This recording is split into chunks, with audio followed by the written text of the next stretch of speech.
고요한 시골 마을, 버려진 양조장 벽 앞에서 매일같이 지저대던 떠돌이개 복실이. 사람들은 미친 개라 손가락질했지만 그 지짐 속엔 10년 전 사라진 한 아이의 비밀이 숨겨져 있었습니다.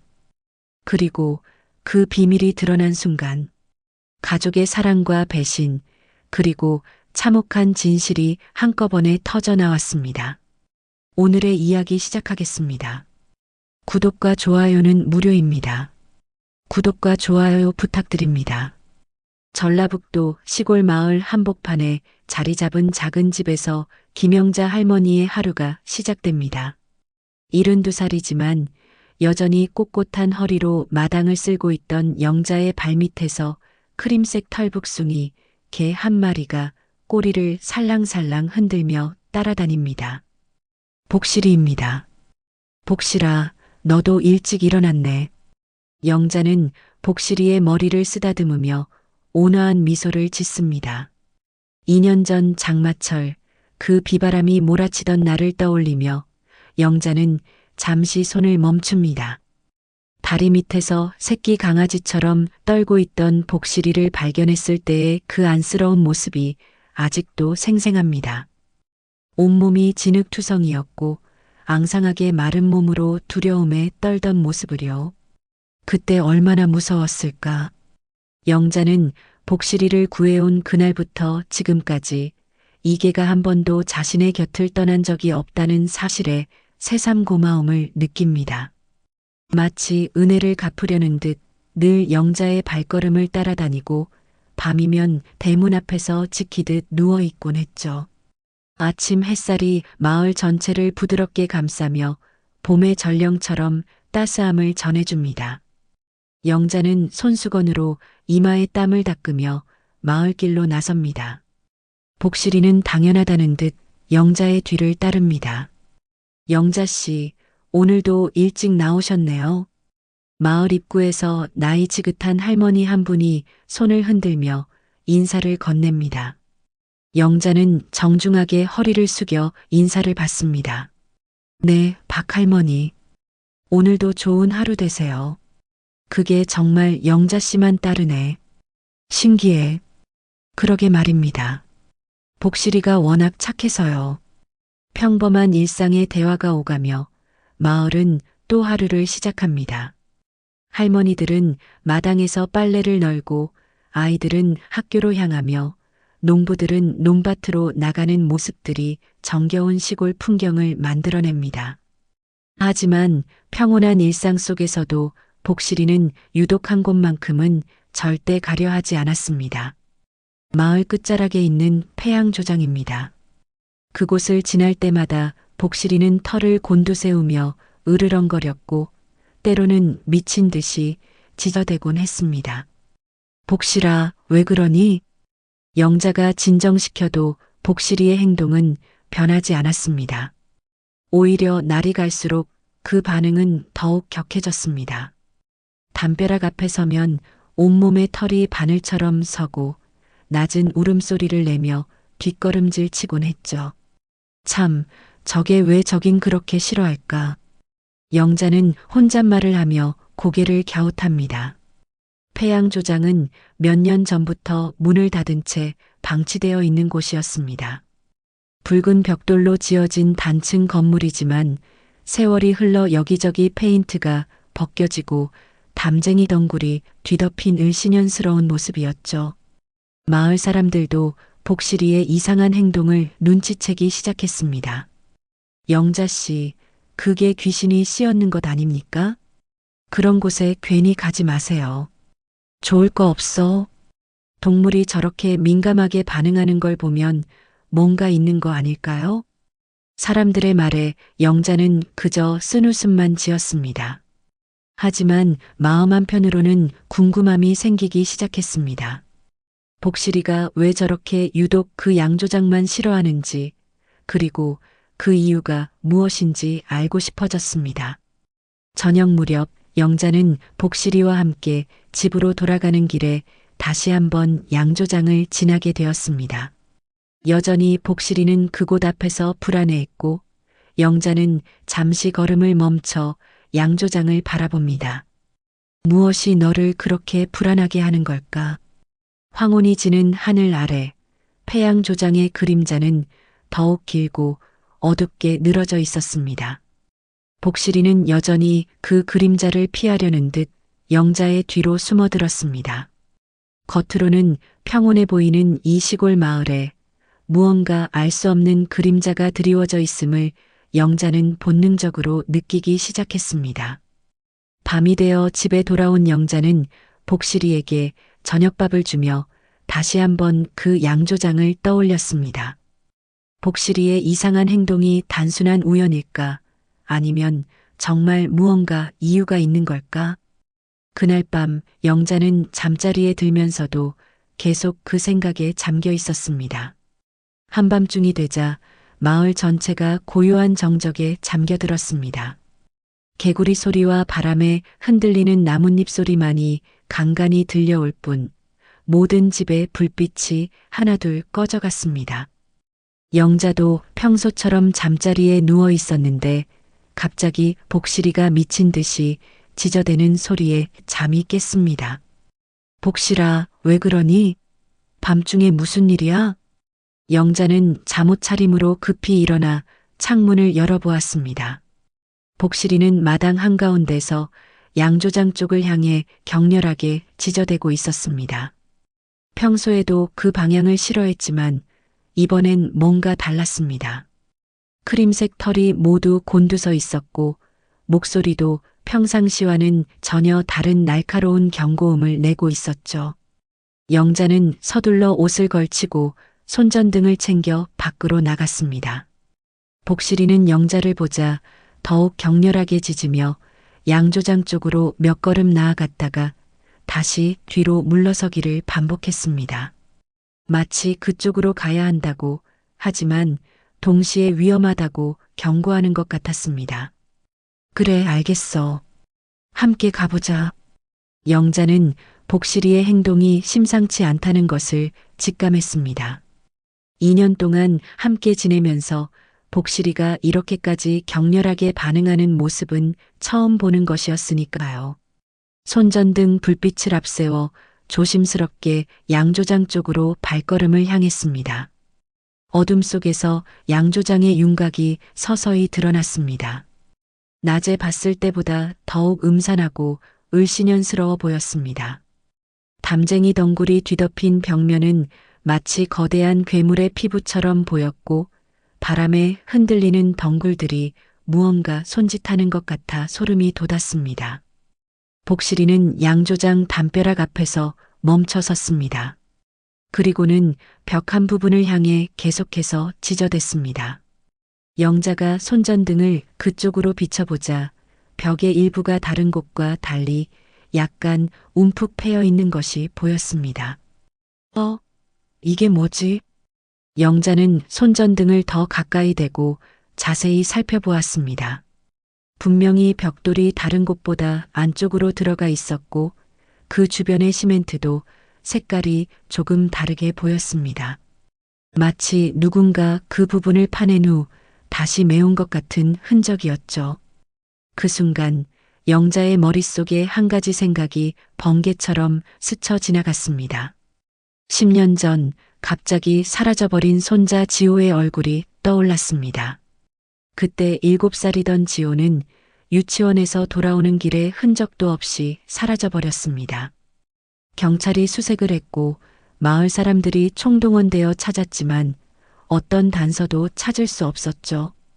혹시, 설마, 영자는 자신도 모르게 중얼거렸습니다. 복실이가 이렇게까지 이 벽을 향해 지저대는 이유가 혹시 지호와 관련이 있는 것은 아닐까 하는 생각이 들기 시작했습니다. 물론 말이 안 되는 생각이라는 것을 알고 있었지만 복실이의 행동을 보고 있으니 그런 상상을 하지 않을 수 없었습니다. 이때 멀리서 발자국 소리가 들려왔습니다. 영자가 손전등을 돌려 비춰보니 마을 이장인 박창수가 다가오고 있었습니다. 박창수는 영자의 사위와 어릴 때부터 친구였고 지금도 가까운 사이였습니다. 영자 씨, 이 밤중에 여기서 뭘 하십니까? 박창수의 목소리에는 약간의 경계심이 섞여 있었습니다. 영자는 복실이가 계속 지저대서 나와봤다고 설명했지만 박창수의 표정은 별로 달가워 보이지 않았습니다. 그만 들어가시오. 걔가 저러는 건 그냥 귀신이 씌었거나 하는 거 아니겠습니까? 괜히 이런 곳에 와서 좋을 거 없소. 박창수의 말에는 어딘지 다급함이 느껴졌습니다. 마치 영자가 이곳에 오는 것을 원하지 않는다는 느낌이었죠. 그 반응이 영자의 의심을 더욱 키웠습니다. 왜 그렇게 이곳을 멀리하라고 하는 걸까요? 이장님, 혹시 이 양조장에 무슨 이야기라도 있나요? 영자의 질문에 박창수는 잠시 당황하는 듯 했습니다. 그리고는 별것 아니라는 듯 손을 흔들었습니다. 아무것도 없소. 그냥 오래된 건물이니까 위험할 수 있다는 말입니다. 어서 들어가세요. 하지만 박창수의 대답은 영자를 더욱 의심스럽게 만들었습니다. 평소 같으면 이런저런 이야기를 늘어놓길 좋아하는 박창수가 이렇게 짧게 말하고 빨리 가라고 재촉하는 것이 이상했습니다. 집으로 돌아가는 길, 복실이는 여전히 양조장 쪽을 돌아보며 낮은 울음소리를 냈습니다. 달빛 아래서 복실이의 크림색 털이 하얗게 빛나며 마치 천사 같은 모습이었지만 동시에 무언가 간절하게 호소하는 듯한 눈빛을 하고 있었습니다. 영자는 복실이의 머리를 쓰다듬으며 다짐했습니다. 내일은 반드시 그 양조장에 대해 더 자세히 알아봐야겠다고요. 복실이가 이렇게까지 반응하는 데에는 분명 이유가 있을 것이라고 확신했습니다. 그날 밤 영자는 잠들기 전까지 지호의 얼굴을 떠올렸습니다. 까만 눈동자가 예쁘던 아이, 할머니 손을 꼭 잡고 걷기를 좋아했던 아이. 혹시 복실이가 무언가를 알고 있는 것은 아닐까 하는 생각이 머릿속을 떠나지 않았습니다. 다음 날 아침 영자는 일찍 일어나 마을 이곳저곳을 돌아다니며 양조장에 대한 소문과 기록을 찾기 시작했습니다. 마을 노인들과 이야기를 나누고 옛 자료들을 뒤져보며 10년 전 지호가 사라진 그날의 상황을 다시 한번 정리해 보기로 했습니다. 복실이가 보여준 그 강렬한 반응에는 분명 이유가 있을 거라고 확신했기 때문입니다. 복실이는 영자 옆에서 조용히 앉아 있었지만 가끔씩 양조장 방향을 바라보며 작은 신음소리를 냈습니다. 크림색 털이 부드럽게 햇살에 반짝이는 모습이 평화로워 보였지만 영자는 복실이의 마음속 깊은 곳에 무언가 큰 비밀이 숨어 있다는 것을 느낄 수 있었습니다. 다음 날 아침 영자는 평소보다 일찍 일어나 복실이에게 밥을 주었습니다. 크림색 털을 가진 복실이는 밥그릇 앞에 앉아 있었지만 평소와 달리 식욕이 없어 보였습니다. 계속해서 양조장 쪽을 바라보며 불안한 기색을 보였죠. 복실아, 밥 먹어야지. 영자가 다독이며 말해도 복실이는 고개만 돌릴 뿐 밥에는 관심을 보이지 않았습니다. 오히려 영자의 손을 가볍게 물고 당기며 밖으로 나가자는 듯한 행동을 보였습니다. 그래, 알겠어. 다시 가보자. 영자는 복실이의 마음을 이해했습니다. 어젯밤의 일이 단순한 우연이 아니라는 확신이 들었습니다. 복실이는 분명 무언가를 알고 있었고 그것을 영자에게 알리려고 하는 것 같았습니다. 아침 햇살이 마을을 밝게 비추는 가운데 영자와 복실이는 다시 양조장으로 향했습니다. 낮에 보니 어젯밤처럼 음산하지는 않았지만 여전히 을씨년스러운 분위기는 그대로였습니다. 붉은 벽돌 사이로 자란 이끼와 담쟁이 덩굴이 건물 전체를 뒤덮고 있었고 깨진 창문들은 마치 텅 빈 눈구멍처럼 보였습니다. 복실이는 어젯밤과 똑같은 장소로 직진했습니다. 벽이 움푹 패인 그 부분 앞에서 멈춰서더니 이번에는 짖지 않고 조용히 앞발로 벽을 긁기 시작했습니다. 복실아, 조심해. 영자가 걱정스럽게 말했지만 복실이는 멈추지 않았습니다. 크림색 앞발로 계속해서 벽을 긁고 파헤쳤습니다. 시멘트 가루가 떨어지고 작은 벽돌 조각들이 부서져 나왔습니다. 그때였습니다. 복실이가 파헤친 부분에서 뭔가 딱딱한 것이 드러났습니다. 영자가 가까이 다가가 자세히 보니 그것은 작은 가방의 모서리였습니다. 낡고 더러워진 천으로 된 가방이 벽 속에 묻혀 있었던 것입니다. 이게 뭐지? 영자는 조심스럽게 손으로 흙과 벽돌 조각들을 치워가며 가방을 꺼냈습니다. 가방은 생각보다 작았고 아이용 책가방 같아 보였습니다. 겉면은 흙과 먼지로 더럽혀져 있었지만 가방 앞면에 붙어 있는 이름표가 눈에 들어왔습니다. 영자의 손이 떨리기 시작했습니다. 그 이름표에는 또박또박한 글씨로 김지호라고 적혀 있었습니다. 10년 전 사라진 손자의 이름이었습니다. 지호야, 이게 내 가방이구나. 영자는 가슴이 먹먹해지며 가방을 끌어안았습니다. 지호가 유치원에 다닐 때 메고 다니던 바로 그 가방이었습니다. 파란색 바탕에 곰 그림이 그려진 작은 가방. 영자가 직접 사주었던 그 가방이 이런 곳에서 발견될 줄이야. 떨리는 손으로 가방의 지퍼를 열어보았습니다. 가방 안에는 흙에 더럽혀진 작은 운동화 한 짝이 들어 있었습니다. 지호가 즐겨 신던 하얀 운동화였는데 이제는 흙빛으로 변해 있었습니다. 그리고 그 옆에는 작은 로봇 장난감이 하나 있었습니다. 로보트. 영자는 그 장난감을 보자 눈물이 쏟아져 내렸습니다. 지호가 가장 아끼던 장난감이었습니다. 잠들 때도 꼭 안고 자던 빨간색 로봇 장난감이었죠. 지호는 그 로봇에게 로보트라는 이름까지 지어주었을 정도로 소중히 여겼습니다. 지호야, 내가 왜 여기서? 영자의 울음소리를 들은 복실이가 다가와 영자의 무릎에 머리를 비볐습니다. 크림색 털이 부드럽게 영자의 손을 감쌌고 복실이도 마치 슬픔을 이해하는 듯 작은 신음소리를 냈습니다. 이때 멀리서 발자국 소리가 들려왔습니다. 영자가 고개를 들어보니 몇 명의 마을 사람들이 다가오고 있었습니다. 어젯밤 소동을 들었는지 궁금해서 나온 것 같았습니다. 영자 씨, 여기서 뭘 하십니까? 어머, 그게 뭡니까?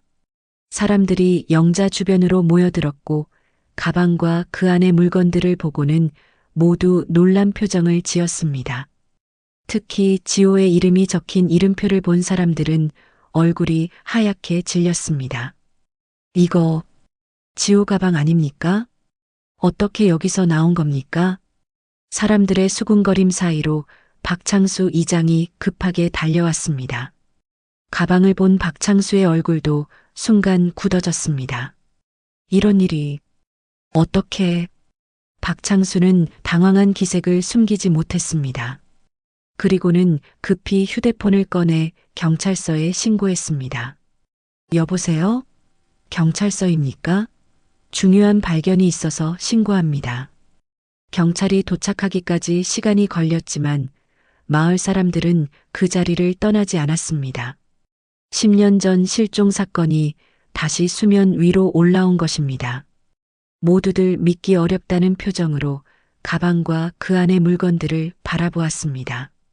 드디어 경찰차가 도착했고 경찰관들이 현장을 살펴보기 시작했습니다. 가방과 물건들은 증거물로 수거되었고 양조장 주변은 노란 차단선으로 둘러쌌습니다. 할머니, 이 물건들이 정말 손잡은 것이 확실합니까?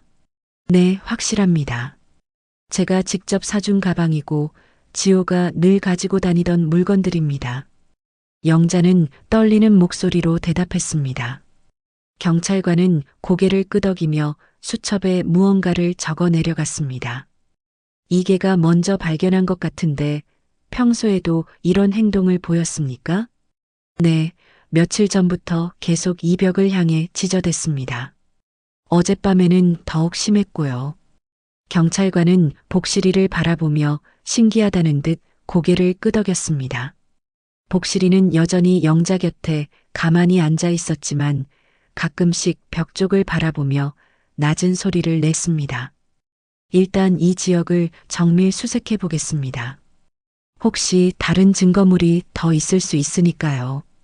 경찰의 수색이 시작되었지만 마을 분위기는 어수선해졌습니다. 사람들은 떠나지 않고 멀찍이서 지켜보며 수군거렸습니다. 10년 전 사건이 다시 화제가 되자 온갖 추측과 소문들이 나돌기 시작했습니다. 하지만 영자에게는 복잡한 감정이 밀려왔습니다. 지호의 가방을 찾은 기쁨과 동시에 이것이 지호에게 무슨 일이 일어났는지를 보여주는 증거라는 두려움이 함께 엄습했습니다. 복실이가 없었다면 영원히 발견되지 않았을지도 모를 단서였습니다. 고마워, 복실아. 내가 지호를 찾아준 거구나. 영자는 복실이를 꼭 안으며 속삭였습니다.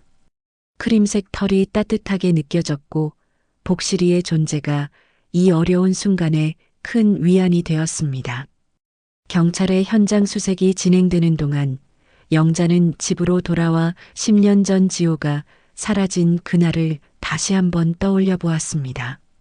복실이는 영자 곁에 조용히 앉아 있었지만 여전히 불안한 기색을 보이며 가끔씩 창밖을 바라보았습니다. 그날은 2014년 4월 15일이었습니다. 봄비가 내리던 화요일 오후였죠. 지호는 평소처럼 유치원 버스에서 내려 집으로 오는 길이었습니다. 마을 입구에서 집까지는 걸어서 10분 정도의 거리였는데 지호는 그 길을 혼자서도 잘 다닐 수 있었습니다. 하지만 그날 지호는 집에 돌아오지 않았습니다. 저녁이 되어도 나타나지 않자 영자와 사위가 마을을 뒤지기 시작했고 밤이 되어서야 경찰에 신고했습니다. 마을 사람들이 총동원되어 밤새 찾았지만 지호의 흔적은 어디서도 발견할 수 없었습니다. 그때 양조장 근처도 찾아봤었는데 영자는 당시를 되짚어보며 중얼거렸습니다. 분명히 그 주변도 수색했었는데 왜 가방을 발견하지 못했을까요? 아마도 벽 속 깊숙이 숨겨져 있어서 눈에 띄지 않았을 것입니다. 이때 사위인 김철수가 집에 들어왔습니다. 경찰서에서 조사를 받고 온 것 같았습니다. 철수의 얼굴은 피곤해 보였고 어딘지 초조한 기색이 역력했습니다. 어머님 괜찮으세요? 철수야 고생했구나. 경찰서에서 뭐라고 하던? 일단 정밀 수사를 하겠다고 합니다. 10년 전 자료도 다시 검토하고요. 철수는 대답하면서도 시선을 피하는 것 같았습니다. 평소 같으면 이런저런 이야기를 많이 하는 편인데 오늘은 유난히 말수가 적었습니다. 영자는 마음 한편으로 이상하다는 생각이 들었습니다. 지호의 가방이 발견된 것은 분명 좋은 일인데 철수의 반응이 왜 이렇게 어색할까요? 저녁을 먹으면서도 철수는 계속 딴 생각에 빠져 있는 것 같았습니다. 평소 좋아하는 반찬에도 손을 대지 않았고 자꾸만 시계를 보며 불안해했습니다. 철수야, 혹시 무슨 걱정이라도 있니? 영자의 질문에 철수는 깜짝 놀라는 듯 고개를 들었습니다. 아, 아니에요. 그냥 지호 일 때문에 마음이 복잡해서요. 하지만 영자는 철수의 말이 진심이 아니라는 것을 느꼈습니다. 10년을 함께 살면서 쌓인 직감이었습니다. 철수에게는 분명 무언가 다른 걱정이 있었습니다. 그날 밤 영자는 잠들지 못하고 뒤척였습니다. 지호의 가방을 발견한 기쁨보다는 불안함이 더 컸습니다. 과연 지호에게 무슨 일이 일어난 걸까요? 그리고 왜 가방이 양조장 벽 속에 숨겨져 있었을까요? 다음 날 아침 영자는 일찍 일어나 마을 어르신들을 찾아갔습니다. 10년 전 일에 대해 더 자세히 알아보고 싶었습니다. 첫 번째로 찾아간 곳은 마을에서 가장 나이가 많은 최 할아버지 댁이었습니다. 할아버지, 10년 전 지호가 사라진 날 기억나세요? 그럼 기억나지. 그날 비가 엄청 왔었지. 우산도 소용없을 정도로 최 할아버지는 당시를 생생하게 기억하고 있었습니다. 그날 오후에 지호를 본 사람이 있었나요? 글쎄, 양조장 근처에서 노는 걸 본 사람이 있었던 것 같은데. 누구더라? 최 할아버지가 기억을 더듬던 중 옆에서 듣고 있던 최 할머니가 입을 열었습니다. 아, 맞다. 그때 순남이가 봤다고 했지. 지호가 양조장 쪽에서 뭔가 보고 있었다고. 순남이는 마을의 다른 할머니였습니다. 영자는 급히 순남이를 찾아갔습니다. 순남 언니 10년 전에 지호를 본 일 기억나세요? 아, 그래. 그날 오후였지. 비 오기 전이었는데 지호가 양조장 담벼락 근처에서 서성이고 있더라고. 뭘 하고 있었나요? 글쎄, 뭔가 보고 있는 것 같았어. 담벼락 쪽을 계속 들여다보고 있었지. 그런데 이상했던 게 어른들이 거기서 뭔가 하고 있었거든. 영자의 가슴이 쿵 내려앉았습니다. 어른들이요? 누가요? 정확히는 모르겠어. 비가 내리기 시작해서 급히 들어왔거든. 하지만 차가 몇 대 있었던 건 확실해. 순남이의 증언은 충격적이었습니다. 지호가 사라진 날 양조장에서 어른들이 뭔가를 하고 있었다는 것입니다. 그리고 지호가 그것을 목격했을 가능성이 높았습니다. 영자는 더 많은 정보를 얻기 위해 다른 마을 사람들도 찾아갔습니다. 하지만 대부분은 기억이 흐릿하거나 별다른 정보를 주지 못했습니다. 다만 한 가지 공통된 이야기는 그날 양조장 주변이 평소와 달랐다는 것이었습니다. 점심때쯤 영자가 집으로 돌아오니 철수가 전화 통화를 하고 있었습니다. 목소리가 낮고 급해 보였습니다. 그래, 알겠어. 조심해서 처리하자고. 철수는 영자가 들어오는 것을 보고 급히 전화를 끊었습니다. 누구랑 통화했니? 아, 회사 일 때문에요. 하지만 철수의 대답은 어색했습니다. 평소 회사 일로 통화할 때와는 분위기가 달랐습니다. 그날 저녁 영자는 우연히 철수와 박창수 이장이 마당에서 조용히 대화하는 것을 들었습니다. 이장님, 이제 어떻게 하죠? 일단 조용히 있어. 너무 성급하게 움직이면 안 돼. 하지만 가방이 나왔잖아요. 이제 다 탄로날 텐데요. 아직 확실한 건 없어. 가방만으로는 뭘 증명할 수 없다고. 영자는 가슴이 두근거렸습니다. 철수와 박창수가 나누는 대화가 심상치 않았습니다. 마치 무언가를 숨기고 있는 것 같았습니다. 그날 밤 영자는 복실이와 함께 마당에 나가 있었습니다. 복실이는 여전히 불안해하며 양조장 방향을 바라보고 있었습니다. 복실아, 너는 뭘 알고 있는 거니? 영자가 복실이의 머리를 쓰다듬으며 물었습니다. 복실이는 영자를 올려다보며 작은 소리를 냈습니다. 마치 무언가 말하고 싶어 하는 것 같았습니다. 영자는 이제 확신했습니다. 지호의 실종 사건에는 분명 숨겨진 진실이 있었습니다. 그리고 그 진실과 양조장, 그리고 철수가 어떤 식으로든 연결되어 있을 것이라고 생각했습니다. 복실이가 보여준 반응은 단순한 우연이 아니었습니다. 내일은 더 적극적으로 진실을 찾아 나서야겠다고 영자는 다짐했습니다. 지호를 위해서라도 포기할 수 없었습니다. 다음 날 아침 영자는 더 이상 참을 수 없다는 생각이 들었습니다. 철수와 박창수 이장의 수상한 대화, 그리고 10년 전 지호가 사라진 날 양조장에서 일어났던 일들. 모든 것이 하나씩 퍼즐처럼 맞춰지고 있었습니다. 복실이는 여전히 불안해하며 양조장 쪽을 바라보고 있었습니다. 크림색 털이 햇살에 반짝이지만 그 눈빛에는 깊은 걱정이 서려 있었습니다. 마치 영자에게 무언가 중요한 것을 알려주려는 듯 했습니다. 복실아, 오늘은 끝까지 알아봐야겠어. 영자는 복실이의 머리를 쓰다듬으며 다짐했습니다. 이제 더 이상 미룰 수 없었습니다. 지호를 위해서라도 진실을 밝혀내야 했습니다. 오후가 되자 영자는 몰래 양조장으로 향했습니다. 경찰의 수색이 끝난 후 차단선은 걷어졌지만 여전히 출입금지 표시가 붙어 있었습니다.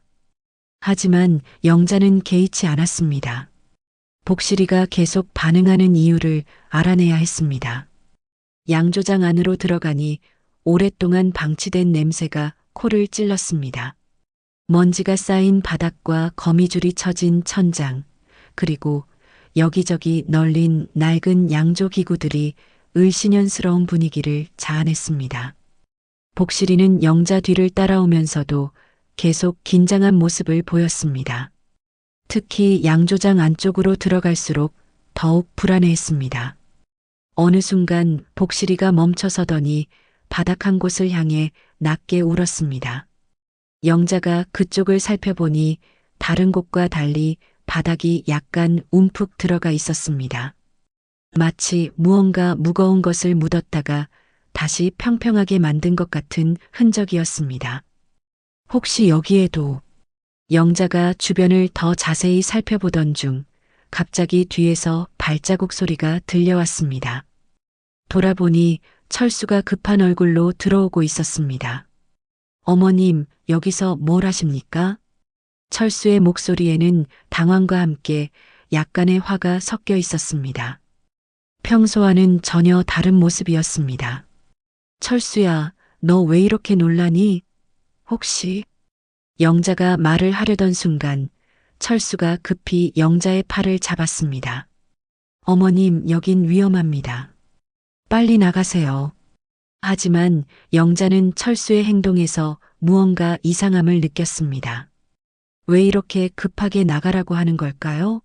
마치 이곳에서 무언가 발견되는 것을 두려워하는 것 같았습니다. 철수야, 혹시 너 이곳에 대해 뭔가 알고 있는 거 아니니? 영자의 직접적인 질문에 철수는 잠시 말문이 막혔습니다. 그리고는 고개를 돌리며 대답을 피했습니다. 무슨 말씀이세요? 저는 아무것도 모릅니다. 하지만 철수의 반응은 오히려 영자의 의심을 확신으로 바꿔놓았습니다. 분명히 철수는 무언가를 숨기고 있었습니다. 철수야, 솔직하게 말해봐. 10년 전 지호가 사라진 날 여기서 무슨 일이 있었던 거니? 영자의 추궁에 철수는 점점 더 당황하는 모습을 보였습니다. 손이 떨리고 있었고 식은땀이 이마에 맺혀 있었습니다. 어머님, 제발 그만하세요. 지호는 제 잘못이 아닙니다. 그 순간 철수의 입에서 의도치 않은 말이 튀어나왔습니다. 영자는 가슴이 덜컥 내려앉았습니다. 뭐라고? 내 잘못이 아니라니? 그럼 뭔가 잘못이 있었다는 말이니? 철수는 자신이 실언을 했다는 것을 깨달았지만 이미 늦었습니다. 영자의 예리한 눈빛이 철수를 꿰뚫어 보고 있었습니다. 철수야, 지금 당장 말해. 지호에게 무슨 일이 일어난 거야? 영자의 목소리가 떨리기 시작했습니다. 10년 동안 품어왔던 의문과 그리움, 그리고 이제 밝혀질지도 모르는 진실에 대한 두려움이 한꺼번에 밀려왔습니다. 철수는 한참 동안 고민하는 듯 하더니 결국 입을 열었습니다. 어머님, 정말로 제 잘못이 아니었습니다. 그날 비 오는 날이었어요. 그래, 그날 말이야. 무슨 일이 있었는지 말해봐. 그날 여기서 일이 있었어요. 마을 유지들하고 돈거래가 있었거든요. 철수의 고백이 시작되었습니다. 10년 전 그날 양조장은 마을 일부 유지들의 비자금을 숨기는 장소로 사용되고 있었다는 것입니다. 철수는 그 일의 관리를 맡고 있었고 그날도 돈을 옮기는 작업을 하고 있었습니다. 그런데 지호가 나타났어요. 갑자기 양조장 안으로 들어와서 지호가? 네, 비를 피하려고 들어온 것 같았어요. 그런데 우리가 하는 일을 봐버린 거예요. 철수의 설명에 따르면 지호는 우연히 어른들의 불법 거래 현장을 목격해버렸습니다. 당황한 어른들과 무서워하는 지호 사이에 긴장감이 흘렀습니다. 그래서 어떻게 된 거야? 지호가 무서워서 도망가려고 했는데 양조장 뒤편에 지하 계단이 있어요. 비가 와서 미끄러웠거든요. 영자의 온몸이 떨리기 시작했습니다. 설마 지호가 그 계단에서 미끄러져 넘어졌어요. 머리를 다쳤어요. 철수의 목소리가 점점 작아졌습니다. 10년 동안 가슴에 묻어두었던 비밀이 드디어 세상에 나오고 있었습니다. 그럼 지호는 즉시 병원에 데려가려고 했어요. 하지만 이미 늦었어요. 지호는 의식을 잃었고 영자는 무릎이 꺾여 주저앉았습니다. 10년 동안 상상했던 최악의 시나리오가 현실이 되어버린 것입니다.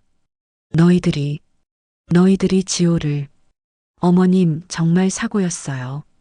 우리도 어떻게 해야 할지 몰랐어요. 경찰에 신고하면 우리의 일이 들통날 거고. 그래서 숨긴 거야? 내 손자를? 영자의 목소리에는 분노와 절망이 뒤섞여 있었습니다. 철수는 고개를 숙이며 계속 해명했습니다. 박 이장님과 상의해서 일단 숨기기로 했어요. 시간이 지나면 다른 곳에서 발견된 것처럼. 넌 내 손자를 2번 죽였어. 영자의 절규가 양조장 안에 메아리 쳤습니다. 복실이도 영자의 슬픔을 느꼈는지 낮게 울며 영자 곁으로 다가왔습니다. 철수는 더 이상 변명할 말을 찾지 못했습니다. 10년 동안 숨겨왔던 죄책감과 두려움이 마침내 터져나왔습니다. 그는 무릎을 꿇고 영자 앞에서 고개를 숙였습니다. 어머님, 죄송합니다. 정말 죄송합니다. 하지만 영자는 철수의 사과를 받아들일 수 없었습니다. 10년 동안 지호가 어디선가 살아있을지도 모른다는 희망을 품고 살아왔는데 그 모든 것이 거짓이었다는 사실이 견딜 수 없었습니다. 나가. 당장 내 앞에서 사라져. 영자의 차가운 목소리에 철수는 할 말을 잃었습니다. 그는 비틀거리며 양조장을 빠져나갔고 영자는 복실이와 함께 그 자리에 남겨졌습니다. 그날 밤 영자는 경찰서에 모든 것을 신고했습니다. 철수의 자백과 함께 10년 전 사건의 진실이 마침내 세상에 드러나게 되었습니다. 철수의 자백 이후 며칠이 지났지만 영자의 마음은 여전히 무겁기만 했습니다. 진실을 알게 된 것은 다행이었지만 동시에 지호에 대한 마지막 희망마저 사라진 것 같아 더욱 슬펐습니다. 복실이는 그런 영자의 마음을 알아주듯 항상 곁을 지키며 조용한 위로를 보냈습니다. 경찰 수사가 본격적으로 시작되었습니다. 철수는 구속되었고 박창수 이장과 당시 관련되었던 다른 마을 유지들도 조사를 받게 되었습니다. 10년 전 비자금 은닉 사건과 지호의 사고 은폐 사건이 동시에 수면 위로 떠오른 것입니다. 하지만 복실이의 행동은 여전히 끝나지 않았습니다. 진실이 밝혀진 후에도 복실이는 계속해서 양조장 주변을 맴돌았습니다. 마치 아직 무언가 더 찾아야 할 것이 있다는 듯이 말입니다. 복실아, 이제 그만해도 되는 거 아니니?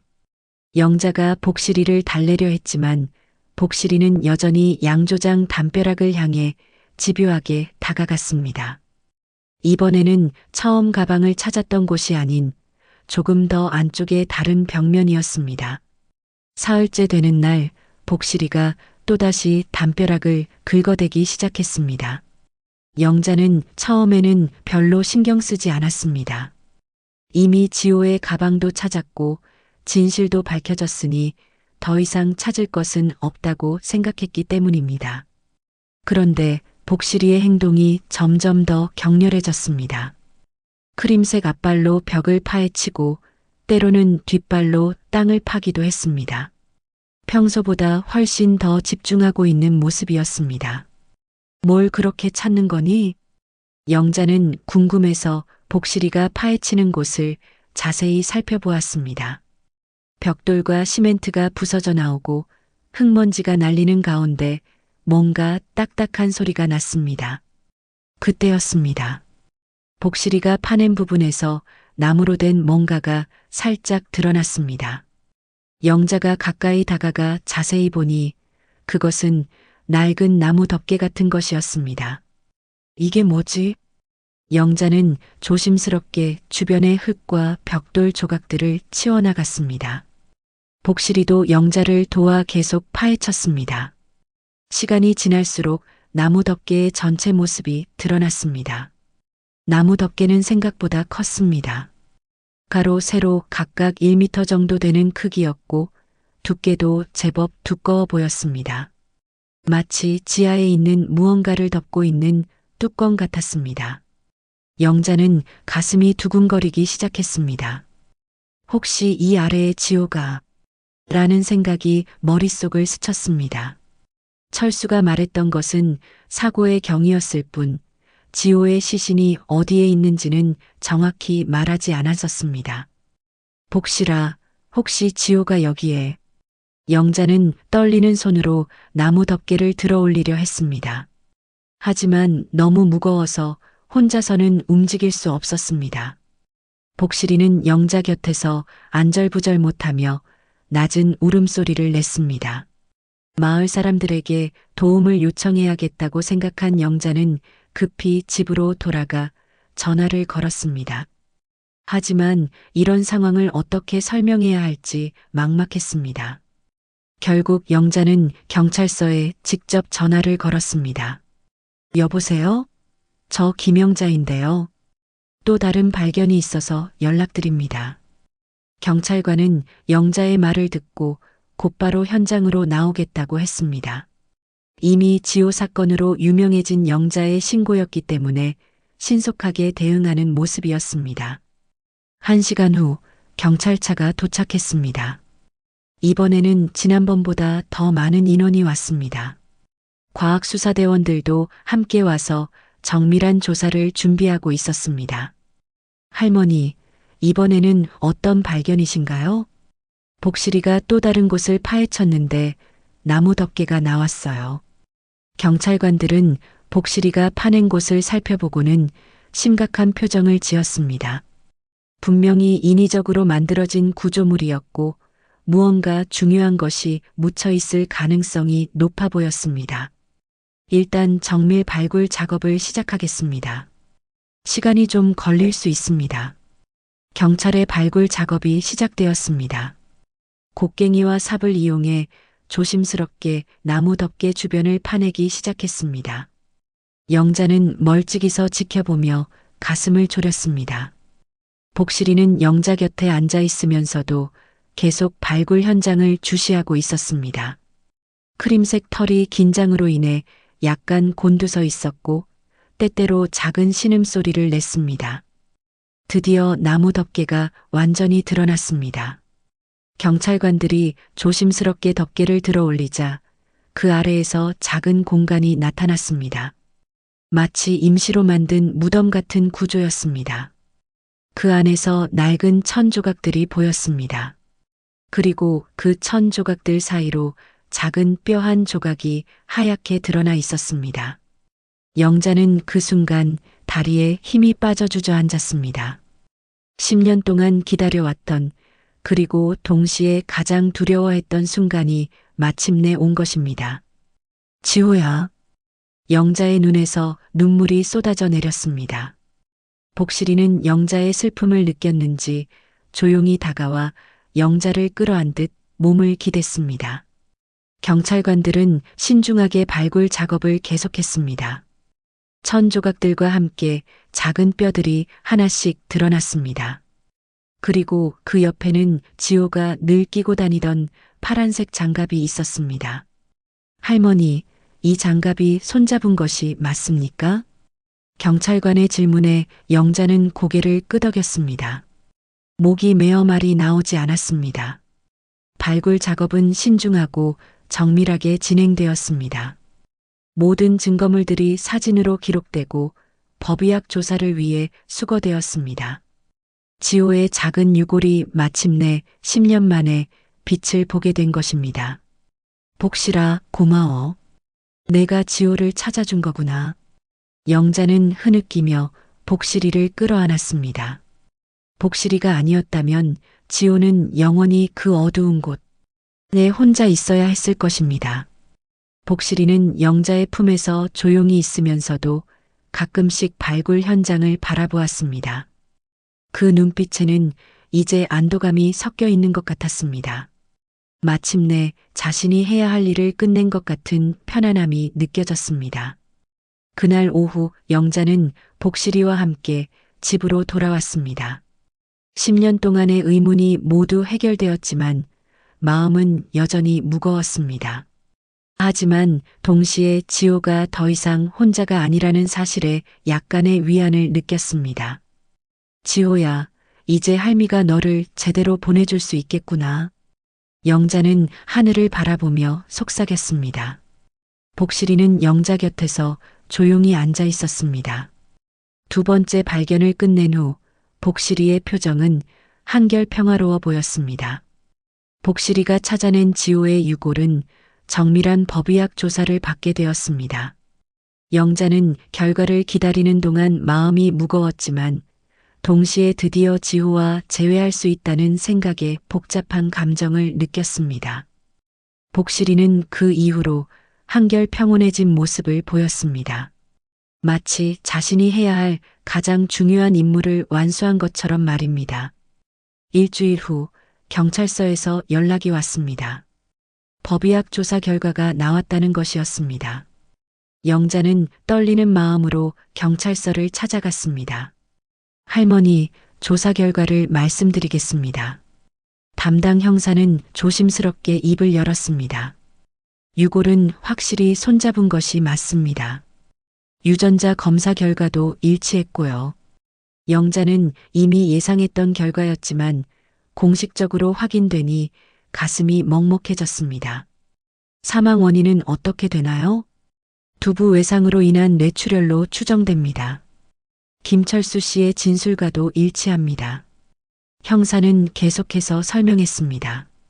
지호는 양조장 뒤편 지하 계단에서 미끄러져 넘어지면서 머리를 심하게 다쳤고 그로 인해 즉사한 것으로 보인다고 했습니다. 사망 시점도 10년 전 실종 당일과 일치합니다. 김철수 씨와 공범들이 즉시 신고했다면 구할 수 있었을지는 알 수 없지만 최소한 이렇게 오랫동안 가족과 떨어져 있지는 않았을 것입니다. 영자는 그 말을 들으며 분노가 치밀어 올랐습니다. 철수와 그 공범들이 두려움 때문에 신고를 미뤄 지호를 홀로 버려둔 것이 용서할 수 없었습니다. 재판은 언제 시작되나요? 곧 기소될 예정입니다. 김철수 씨는 업무상 과실치사와 시체 유기, 그리고 증거인멸 혐의로 기소될 것이고 박창수 씨와 다른 공범들도 시체 유기방조와 증거인멸 혐의로 함께 기소됩니다. 영자는 고개를 끄덕였습니다. 적어도 법적으로는 정의가 실현될 것이라는 사실에 조금이나마 위안을 느꼈습니다. 언제쯤 장례를 치를 수 있을까요? 모든 조사가 끝나면 유골을 인도받으실 수 있습니다. 약 2주 정도 더 기다려주세요. 집으로 돌아오는 길, 영자는 복실이와 함께 천천히 걸었습니다. 마을 사람들이 지나가며 위로의 인사를 건넸지만 영자의 마음은 여전히 복잡했습니다. 며칠 후 재판이 시작되었습니다. 영자는 복실이와 함께 법정에 출석했습니다. 피고인석에 앉은 철수는 많이 초라해진 모습이었습니다. 10년 동안 죄책감에 시달렸던 흔적이 역력했습니다. 피고인 김철수, 2014년 4월 15일 피해자 김지호의 사망과 관련하여 어떻게 생각하십니까? 검사의 질문에 철수는 고개를 숙인 채 대답했습니다. 정말 정말 죄송합니다. 10년 동안 하루도 편하게 잠든 적이 없었습니다. 그렇다면 왜 즉시 신고하지 않았습니까? 두려웠습니다. 우리가 하던 일이 불법이었고 아이의 죽음까지 알려지면 모든 것이 끝날 것 같았습니다. 그래서 7살 아이를 땅에 묻고 10년 동안 숨긴 겁니까? 검사의 추궁에 철수는 대답하지 못했습니다. 변명할 여지가 없었기 때문입니다. 영자는 법정에서 철수를 바라보며 복잡한 감정을 느꼈습니다. 분노와 원망, 그리고 동시에 연민도 있었습니다. 철수도 나름대로 10년 동안 고통받았다는 것을 알 수 있었기 때문입니다. 박창수와 다른 공범들도 차례로 신문을 받았습니다. 모두들 당시의 상황을 후회한다고 말했지만 이미 저질러진 일을 되돌릴 수는 없었습니다. 피해자 가족께 하고 싶은 말씀이 있습니까? 판사의 질문에 철수는 영자를 바라보며 무릎을 꿇었습니다. 어머님, 정말 죄송합니다. 지호를 제대로 보호하지 못해서 죄송합니다. 그리고 10년 동안 숨겨서 더욱 죄송합니다. 영자는 철수의 사과를 들으며 눈물을 흘렸습니다. 하지만 그 눈물은 철수에 대한 연민이 아니라 지호에 대한 그리움이었습니다. 내 죄가 끝까지 치르게 할 거다. 영자의 차가운 목소리가 법정에 울려 퍼졌습니다.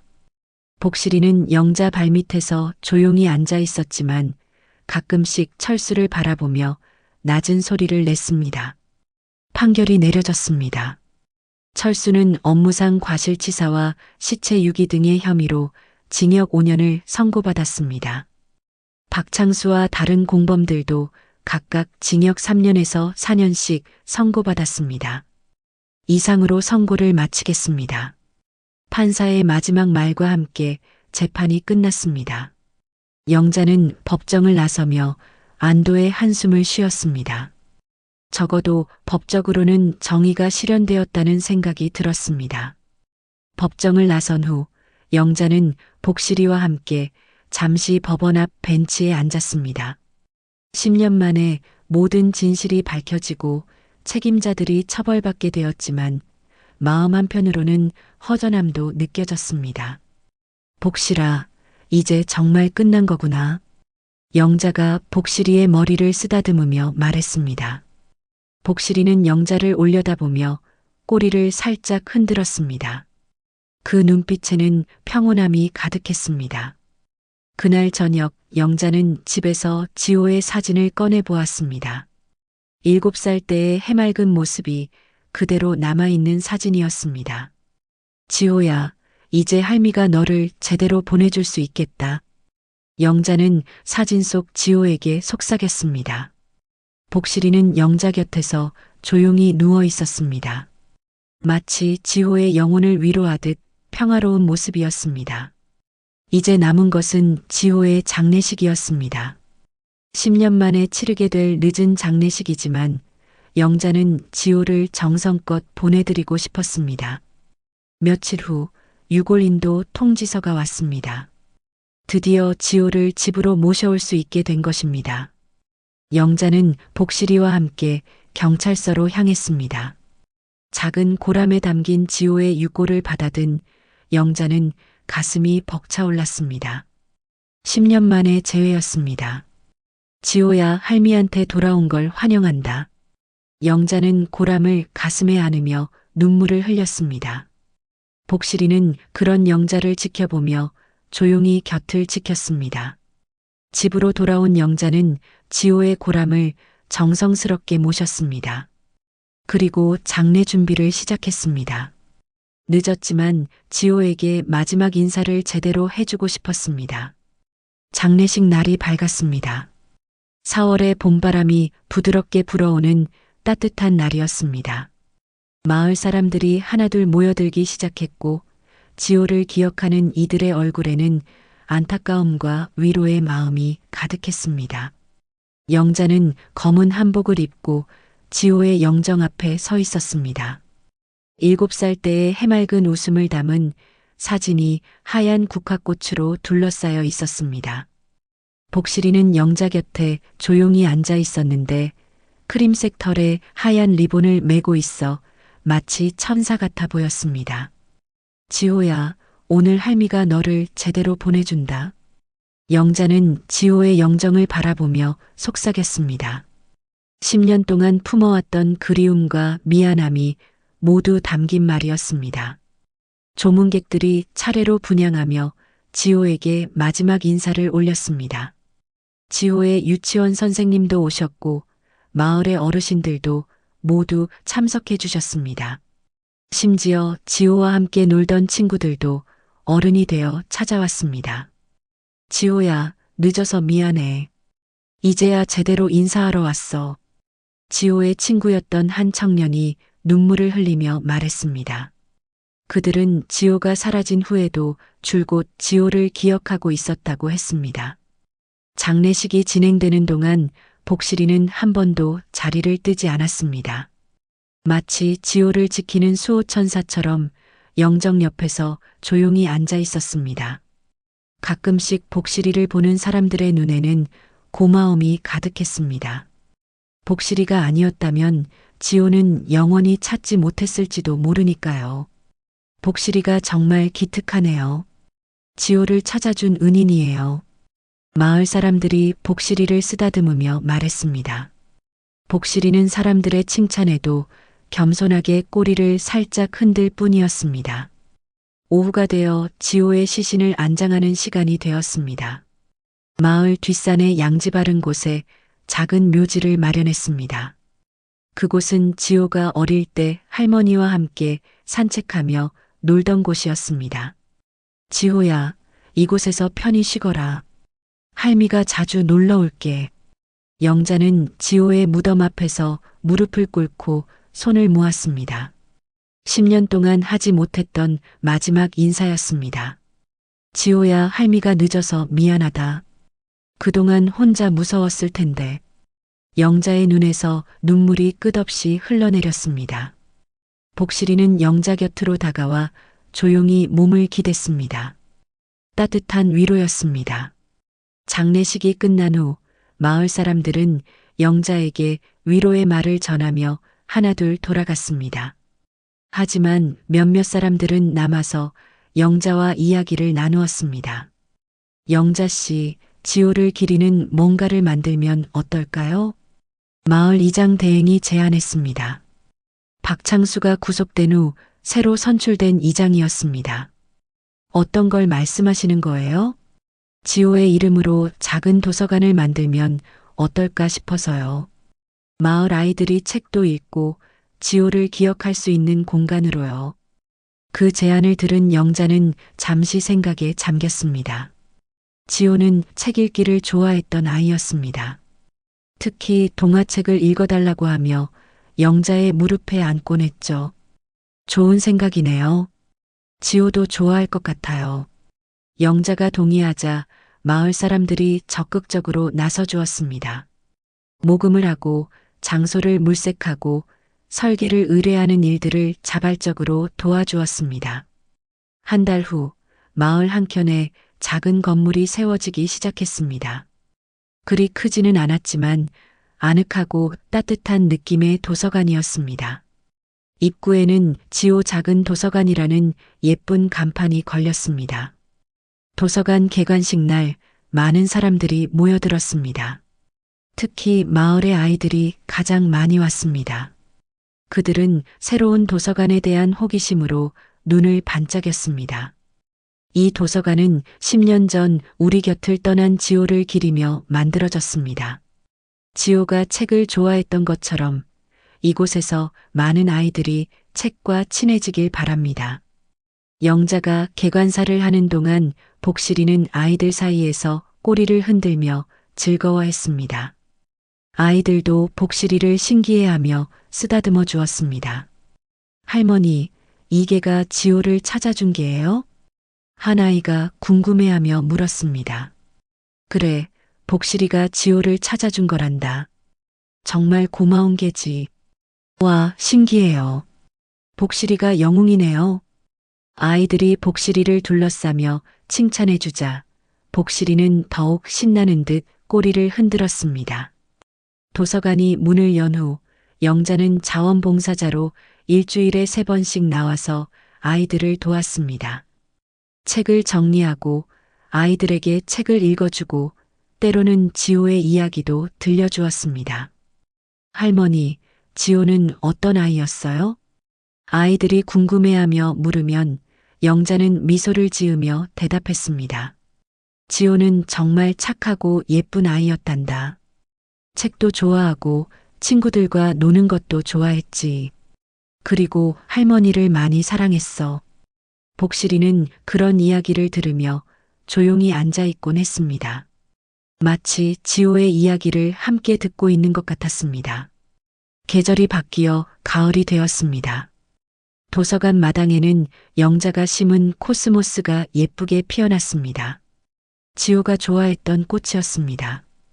어느 날 오후 영자는 복실이와 함께 도서관 마당에서 아이들이 노는 모습을 지켜보고 있었습니다. 아이들의 웃음소리가 따뜻한 가을 햇살과 함께 마음을 포근하게 만들었습니다. 복실아, 지호도 저렇게 웃으며 놀았을 텐데. 영자가 복실이에게 말하자 복실이는 고개를 끄덕이는 듯 했습니다. 그리고는 아이들 쪽으로 다가가 함께 놀기 시작했습니다. 복실아, 이리 와. 복실이가 우리랑 놀고 싶어 해요.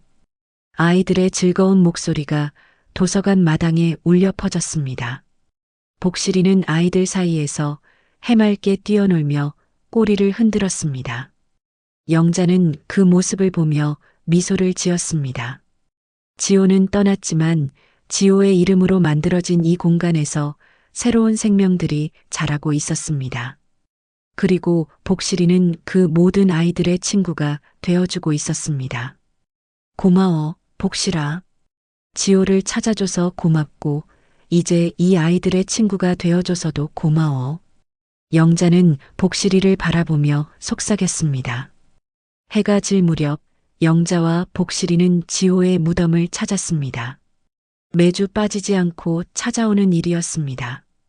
지호야, 내 이름으로 만든 도서관에 아이들이 많이 와.